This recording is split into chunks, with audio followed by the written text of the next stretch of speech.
नमस्कार, आप देख रहे हैं वी टाइम न्यूज। बढ़ते हैं छत्तीसगढ़ की खबरों की ओर। कोरबा जिले में 5 जनवरी की रात शहरवासियों और व्यापारियों को दहला कर रख देने वाले घटनाक्रम में सराफा व्यवसायी गोपाल राय सोनी की हत्या के मामले में 2 आरोपियों को गिरफ्तार कर लिया गया है। पूरे घटनाक्रम का विवेचना Bilaspur range IG doctor Sanjeev Shukla के मार्गदर्शन में हुआ। दरअसल यह घटना सराफा व्यापारी के पुराने व नए ड्राइवर ने ही मिलकर की थी। इस पूरे घटना का उद्देश्य था घर से चाबी चुराकर दुकान से सोने चांदी चोरी करना था, लेकिन उनके मंसूबे कामयाब नहीं हुए क्योंकि घर में चाबी चोरी के उद्देश्य से घुसे चोरी को मृतक गोपाल सोनी ने देख लिया था, जहां पहचान उजागर होने के डर से आरोपियों ने गोपाल सोनी की हत्या कर दी। वही गोपाल की कार को लेकर रफू चक्कर हो गए। मामले में आईजी डॉक्टर संजीव शुक्ला के मार्गदर्शन में एसपी सिद्धार्थ तिवारी व कोरबा पुलिस के 12 सदस्यीय टीम बनाकर पूरी कोरबा पुलिस ने तहकीकात शुरू की।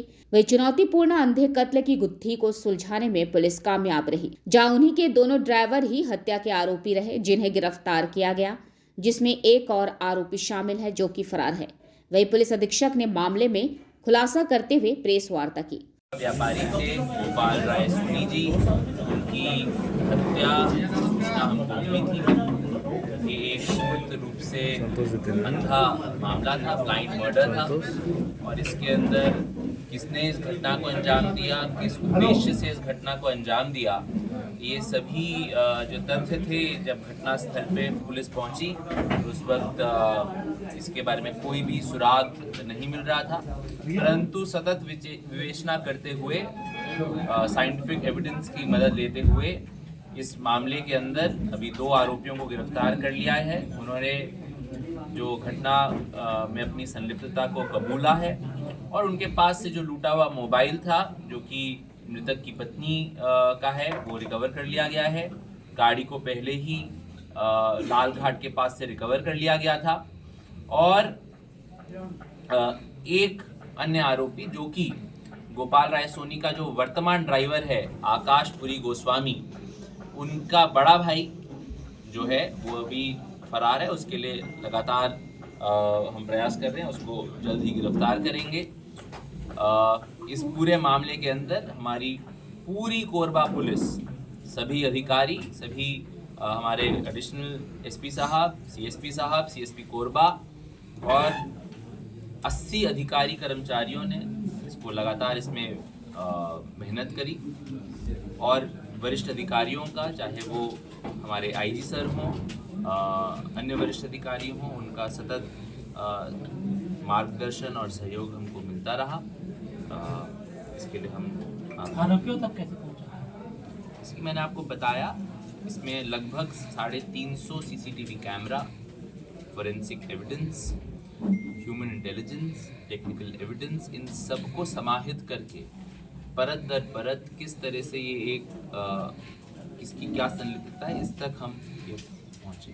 सर, आरोपियों ने क्या बताया, कारण क्या है, मूल कारण जो उन्होंने दिया? जो आरोपियों ने बताया, इनका जो मूल कारण है, क्योंकि ये ड्राइवर था, इसको घर के अंदर क्या चल रहा है इसको पता था, तो इन्होंने ये पूरा प्रयास किया कि हम उनकी जो चाबी है दुकान की उसको ये चोरी करेंगे और चोरी करने के बाद दुकान में जाके सोना चांदी चुरा लेंगे। परंतु क्योंकि अचानक से गोपाल राय सोनी आ गए ड्राइवर के सामने, जो पहला ड्राइवर था सूरजपुरी गोस्वामी, उसको पहचान लिया, इसलिए अपने साथ लाए हथियार से उसने उन पर हमला किया और उनकी मृत्यु कारित करी। एक और चीज़ जो मैं बताना चाहूँगा वो ये बताना चाहूँगा कि इस मामले के निकाल के लिए लगभग 12 टीम्स बनाई गई थी, जिसके अंदर हमारे जो साइबर सेल के सभी अधिकारी और कर्मचारी हैं, अन्य थानों के जो हमारे सबसे सर्वश्रेष्ठ विवेचक हैं, उन सबको बुलाया गया और तब इसके अंदर हम इस निष्कर्ष तक पहुंच पाए। एविडेंस के लिए क्या क्या अभी तक शिनाख्ती होगी और क्या क्या अभी तक मिसिंग है? अभी तक हमारे पास साइंटिफिक एविडेंस जिसको बोलते हैं, जो कि सबसे पुख्ता सबूत होता है, उसमें जो खून से जो जूते, क्योंकि वो चले तो उसके फुटप्रिंट, उसके जूते का वो प्रिंट फॉरेंसिक टीम ने उसको लिया है, वो जूता भी रिकवर हो गया है। Fingerprints from the car and scene of crime recover कर लिए गए हैं, गाड़ी रिकवर कर ली गई है, मृतक की धर्मपत्नी का मोबाइल रिकवर कर लिया गया है। घटनास्थल में जो मोहन मिन्स द्वारा पहने गए कपड़े हैं रिकवर कर लिए गए हैं, और कहाँ पर वो DVR एंड अटैची को फेंका गया है ये भी चिन्हित कर लिया गया है, क्योंकि वहाँ पे पानी बहुत गहरा है और शहर का जो पेयजल है वहाँ से सप्लाई होता है, इसलिए गोताखोर के माध्यम से उनको भी रिकवर करने का प्रयास लगातार जारी है। वी टाइम न्यूज के लिए दयाशंकर तिवारी की रिपोर्ट।